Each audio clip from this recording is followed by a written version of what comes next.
So Manchester United against Liverpool, a huge game. There's plenty more of them across the weekend as well in Europe. We're going to talk about it with European football expert Andy Brassell. Andy, good morning to you. Let's start with a quiz question then.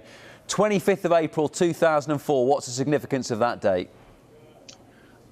There's something missing about this Clasico, but I just can't figure out what it is. It could be the absence of someone, right?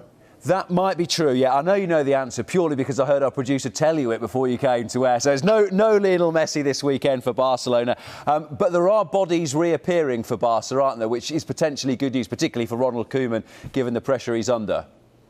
Yeah, it's huge for them, and it's difficult to think of a Clasico where Barcelona have gone in as such second favourites, really, especially at Camp Nou. But you're right, it does feel like a new departure. I mean, this is the first Clasico in 15 years where we've had no Messi or no Ramos. So really things have changed on both sides. But the sense is at the moment that Barcelona are obviously quite a way further back in their rebuild than Real Madrid are. Real Madrid, of course, we found out the official budgets of the La Liga teams about 3 weeks ago. They have 10 times the budget of Barcelona this season. Just let that sink in when you think that these have been the two predominant clubs in European football for the best part of the last 15 to 20 years. And I think Barcelona fans, certainly the ones in the stadium, will be, I think, a little easy on their side because they know that they're going in with a fairly young team. You know, Ansu Fati, who's just come back from injury, who scored on his first La Liga start back against Valencia last weekend. He's expected to lead the line with a little bit of help from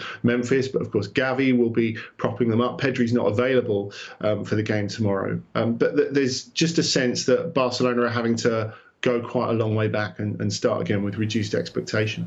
What about Real Madrid then? They thumped Shakhtar in midweek, but that sort of ended a little bit of a wobble, didn't it? Yeah, it did. They'd had a couple of defeats, that shock defeat at the Bernabeu to Sheriff in the Champions League, of course. And what happened to them at Espanyol as well, where after they went 2-1 down, they didn't massively threaten. They used to talk about Cristiano dependencia, you know, dependency on Cristiano Ronaldo. Whereas I wonder if it's become Benzema dependencia because he has just become such a key figure, having just fed Cristiano for years and years and years. And that's what kept him as such an important piece at Real Madrid. Now he's had to become that central figure himself. He's arguably his best ever, 33 years old. Of course, he's had some legal issues to deal with during the week. But there's a sense that he's actually a leader for those younger players as well. I know he feels that. Carlo Ancelotti, who's so used to getting the best out of experienced players, he's actually doing that with some of the younger players as well. Vinicius Junior is playing the best football of his career, scored a brilliant goal against Shakhtar in the week, as you said. And they are definitely favourites for this, I think. It felt a bit weird this morning, Andy, reading a script saying Osasuna missed the chance to go top of the table, particularly as it's Real Sociedad who sit there at the moment. How many teams do you think are capable of winning La Liga this season? He's pretty open, to be honest. I think Sevilla are properly in the mix as well. I wonder if they have quite the experience to go a bit further at Champions League level. But at the start of last season, people were saying, have Sevilla got the centre forward to really challenge for La Liga because they have the midfield? But then you saw Youssef En-Nesyri really emerge and start scoring goals. He was linked to West Ham and a couple of other Premier League clubs in the first half of this calendar year. And then on top of that, they've now got Rafa Mir, who didn't really work out at Wolves, but nevertheless has been brilliant. Scored a load of goals for Huesca, despite the fact they were rooted to the bottom of the table for most of last season. He's that sort of line leader that they need, and he's a bit more prolific than Luc de Jong, who, of course, ended up at Barcelona. But it's strange coming into a season. I guess it's a sign of the profound change that there is in Spanish football at the moment, that Atletico are most people's favourites. And the fact that they've been a little bit stuttering, certainly trying to integrate some of their new players, including, well, a new old player in Antoine Griezmann, that they've slightly underwhelmed so far, but I still think they'd be most people's favourite. Perhaps the title race in Liga is a fraction more predictable as head towards the season, but once again, PSG made heavy work of it against Leipzig in midweek, didn't they? What about the test of Marseille, a huge game in French football this weekend? Yeah, it is. It's absolutely huge. This is the one that really captures the imagination of the French public, and the fact that it's at Stade Vélodrome gives an extra edge to it because we know it's going to be loud. We know it's going to be intense for those PSG players. Of course, Leo Messi experiencing it for the first time because of security reasons, and unfortunately, we had more crowd trouble at Saint-Etienne last night, which led to a 59-minute delay in kickoff there. There are no away fans, so it will be completely partisan. And that will be something for Messi and Paris as a whole to deal with. But having said that, when Marseille won at the Parc des Princes last September, it was the first time they'd beaten PSG in nearly 9 years. The thing that the French press are leading with this morning when they're talking about it is the fact that it's Sampaoli and Messi coming back together, which was meant to be this sacred union for Argentine football that was going to take them to the 2018 World Cup. They started out with Messi inviting him over for a barbecue, which is a very Argentinian thing to do. He'd never invited a coach over for barbecue before.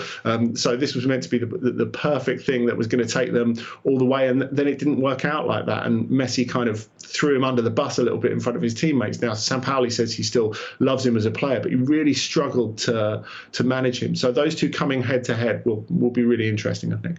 Let's head into Serie A, Juventus against Inter Milan. And there have been murmurings over the last couple of weeks, hasn't there, about Cristiano Ronaldo, his time at Juventus, and perhaps he wasn't the perfect influence on the dressing room as a whole.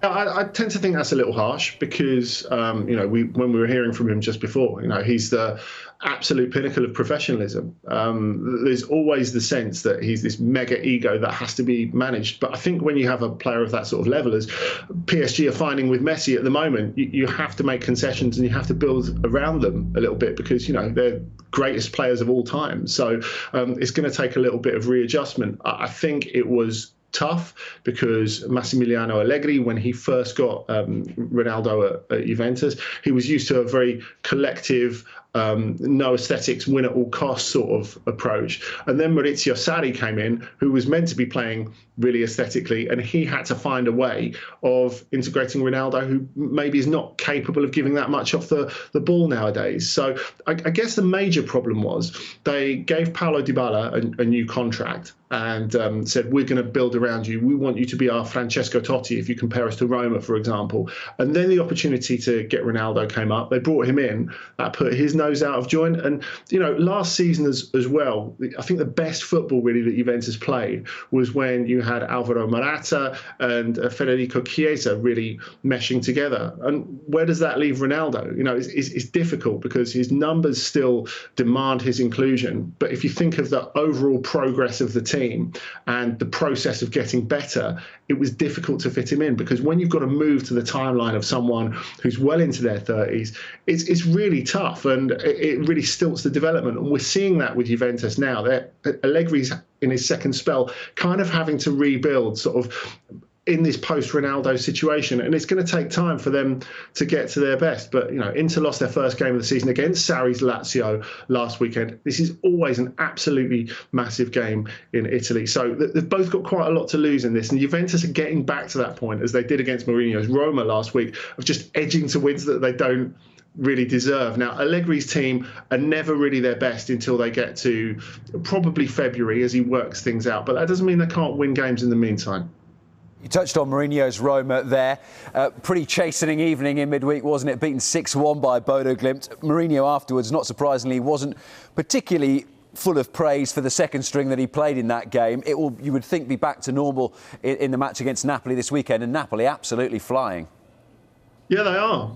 8 out of 8 so far. Absolutely fantastic form. And Victor Osimhen is one of the best strikers in Europe at the moment. He looks absolutely magnificent. They've still got a few doubts because Lorenzo Insigne, their talisman and local boy, he's still not agreed a new contract yet. There's been talk about his agent having words with Inter in the week. And they're still quite a long way apart. Aurelio De Laurentiis, the president of Napoli, and Insigne's camp are on wages. So that's something that needs to be sorted. But the Roma situation is a really interesting one, I think, because Mourinho has received a little bit of criticism, certainly in Italy, for coming out and saying my players simply weren't as good as Bodo Glimt's. And it's like, well, look at the value of the players on the pitch. You know, there were top players still on the pitch. You know, you look at Carlos Perez, who scored the goal, who's come through the Barcelona academy, Kumbula, who they spent a lot of money on. Mourinho has managed to convince the freaking group, the owners, to part with money for Tammy Abraham, for example,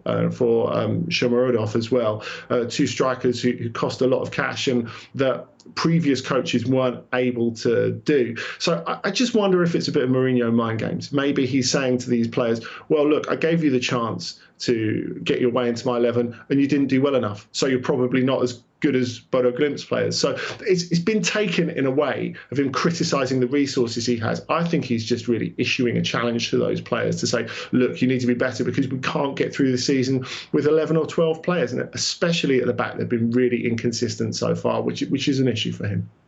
Andy, the next time we have you on, we won't give you the quiz question answer before you arrive. But thank you very much for being with us this morning. Pleasure. Thank you.